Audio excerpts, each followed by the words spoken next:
চোখের নজর সত্য, নবী করিম সাল্লাল্লাহু আলাইহি ওয়াসাল্লাম বলেছেন চোখের বদনজর সত্য। যে আমরা বলি ফেসবুকে এত বেশি ছবি দিয়েন না ভাই, ছবি তুলেন না, বারবার যে বলি নিষেধ করি, কারণ কি জানেন? একটাই কারণ, বিকজ চোখ লাগাটা সত্য। মানুষের চোখ লাগে, এই কথা শুনলে অনেক মজুমদাররা হাসবে না? কথা বুঝতে পারেন নাই? কিন্তু এটা সত্য, কারণ নবী করিম সাল্লাল্লাহু আলাইহি ওয়াসাল্লাম যা বলেছেন, সাদাকাল্লাহু ওয়া সাদাকা রাসূলুহুল কারীম, নবী যা বলেছেন, আল্লাহ যা বলেছেন, চিরায়ত সত্য, এর বাইরে কোনো সত্য আছে?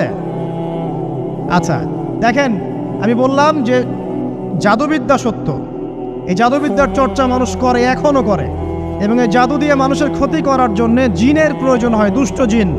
এই জিনগুলোকে মানুষ তাবে করে মানুষের ক্ষতি করার চেষ্টা করে। দেখবেন এখন গ্রামে গঞ্জে শহরে সব জায়গায় ছড়িয়ে পড়েছে না? দেখবেন, খুব সতর্ক থাকবেন। আমি পরে সলিউশন বলছি আপনাদেরকে। আরেকটা বলেছি, নবী সাল্লাল্লাহু আলাইহি ওয়াসাল্লাম বলেছেন চোখের বদনজর এমন সত্য যে একটা উটকে এই রান্নার ডেকচির মধ্যে ঢুকাই ফেলতে পারে। একটা উট খুব সুন্দর, ভালো, আপনি দেখছেন, মাশাআল্লাহ বলেন নাই, নজর লেগেছে, উটটা মারা গেছে, দেন তারপর তাকে জবাই করে খেয়ে ফেলতে হয়েছে। একজন সাহাবী গোসল করছিলেন, গোসল, এটা হাদিস সহিহ, এই আলেম ওলামা যারা আছেন তারা জানেন যে এই হাদিস সহিহ।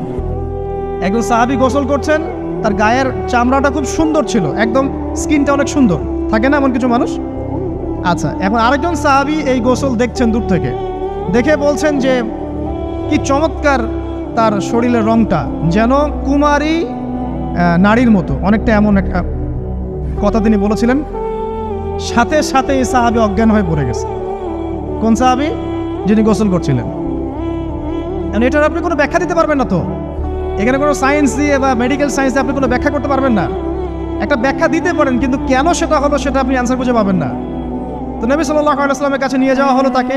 তিনি বললেন যে এই ব্যক্তির ব্যাপারে কি কেউ ভালো মন্দ কিছু বলেছিল? তখন একজন সাহাবী বললেন, হ্যাঁ, অমুকে বলেছে এর স্কিনটা অনেক সুন্দর, ওকে ডেকে নিয়ে আসুন। ওকে ডেকে আনা হলো। ডেকে আনার পর নবীজি তাকে অনেক শাসালেন, তোমরা তোমাদের ভাইদেরকে কি মেরে ফেলতে চাও? তখন এই সাহাবী তো অবাক, আমি আবার কখন মারতে চাইলাম ইয়া রাসূলুল্লাহ?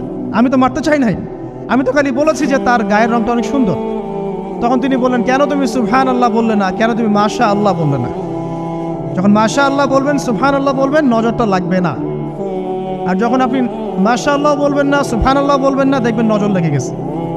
আপনি বিশ্বাস করেন, ব্যবসা খুব ভালো চলছে, মানুষ বললো যে বাহ, তোর তো ব্যবসা হেভি, লালে লাল শাহজালাল, ঠিক আছে, দেখবেন আপনার কেনা বেচা বন্ধ হয়ে গেছে।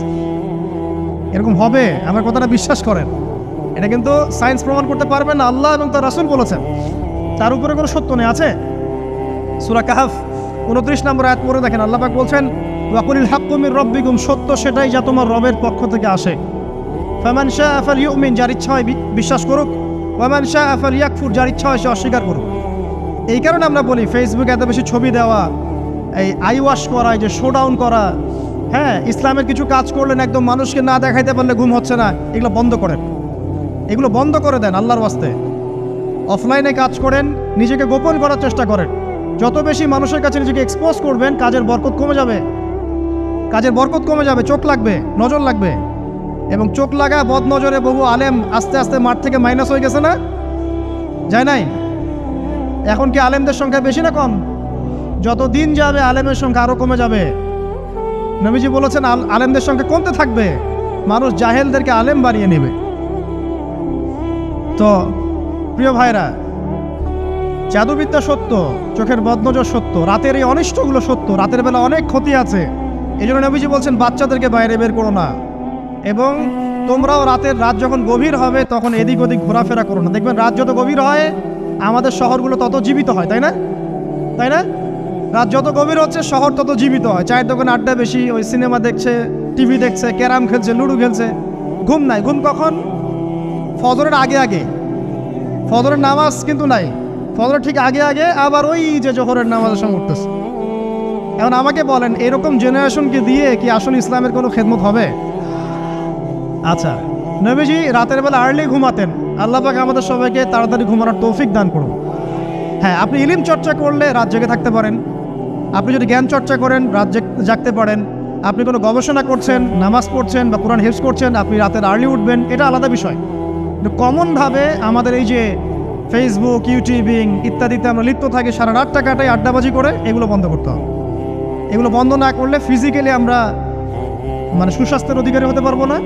সারা দিনটা আমাদের একটা কি বলবো অলসতার ভাবে যাবে এবং দিনের বেলা কাজগুলো ব্যাহত হবে। এতে করে আমাদের উম্মার এই পুরো বড় যে তরুণ প্রজন্ম আছে এদেরকে আপনি সম্পদে পরিণত করতে পারবেন না। তাই এই সিস্টেমটা চেঞ্জ করা দরকার। নবীজি রাতের বেলা এই সূরা বাকারার শেষে 3টা আয়াত তেলাওয়াত করতেন। আমরা করবো ইনশাআল্লাহ। আরেকটা আমল বলে দেই, নবী করিম সাল্লাল্লাহু আলাইহি ওয়াসাল্লাম রাতের বেলা সূরা মুলক তেলাওয়াত করতেন। কোন সূরা এটা? কোন সূরা? তাবারাকাল্লাযী বিয়াদিহিল মুলক। কয়টা আয়াত আছে?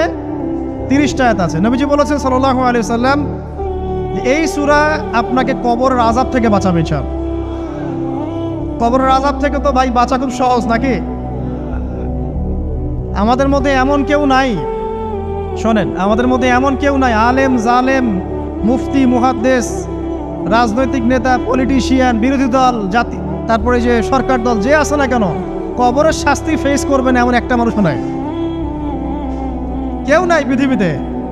এই যে আপনি দেখছেন ওই যে কি ইসরায়েলের প্রধানমন্ত্রী, ওই রাশিয়ার প্রধানমন্ত্রী, ওই চায়নার সভ্যতা, পশ্চিমা সভ্যতা, এমন কেউ নাই পৃথিবীতে এখন যাকে কবরের শাস্তি ভোগ করতে হবে না।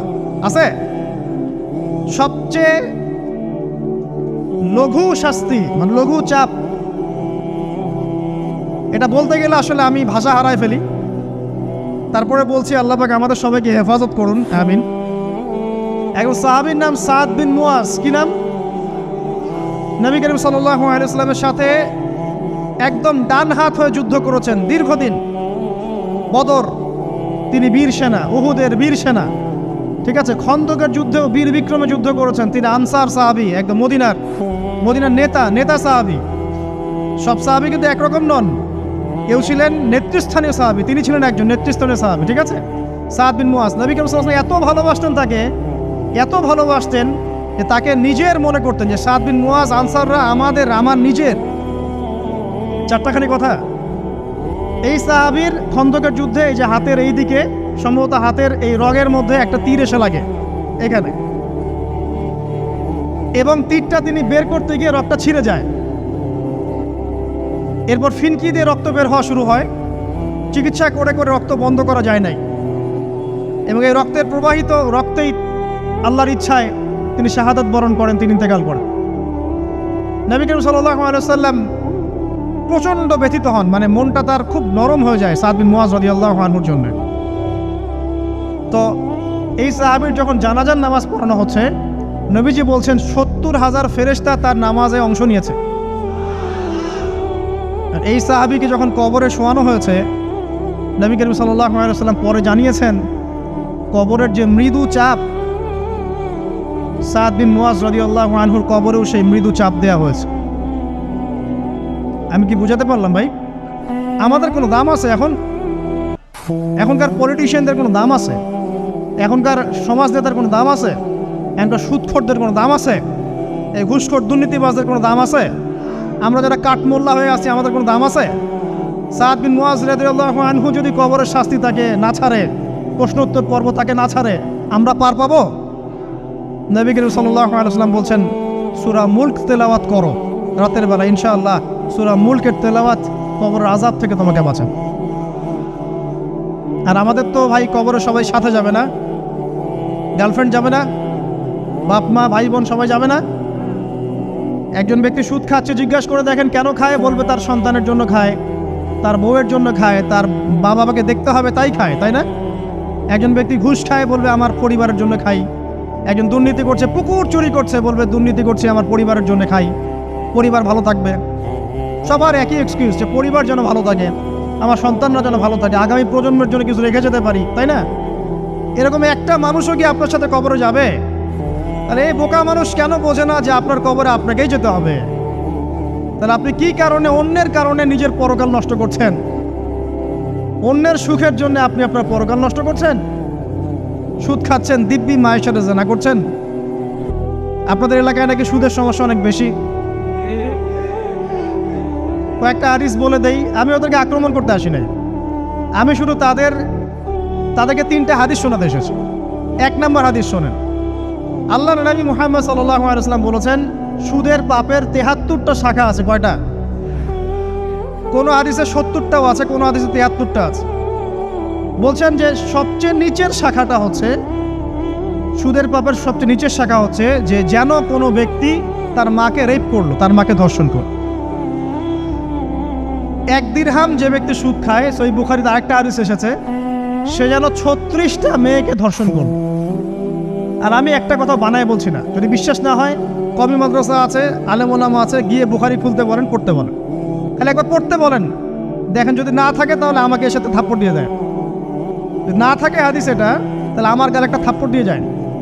আর যদি থাকে তাহলে আল্লাহর রাস্তায় সুদ খাওয়া ছেড়ে দেন। কোনটা করবেন? চ্যালেঞ্জ করবেন? নবীজি বলেছেন 1টা দিরহাম যে ব্যক্তি সুদ খায়, দিরহাম মানে কি? রৌপ্য মুদ্রা। এটা এখন দেখতে পারবেন না, জাদুঘরে আছে।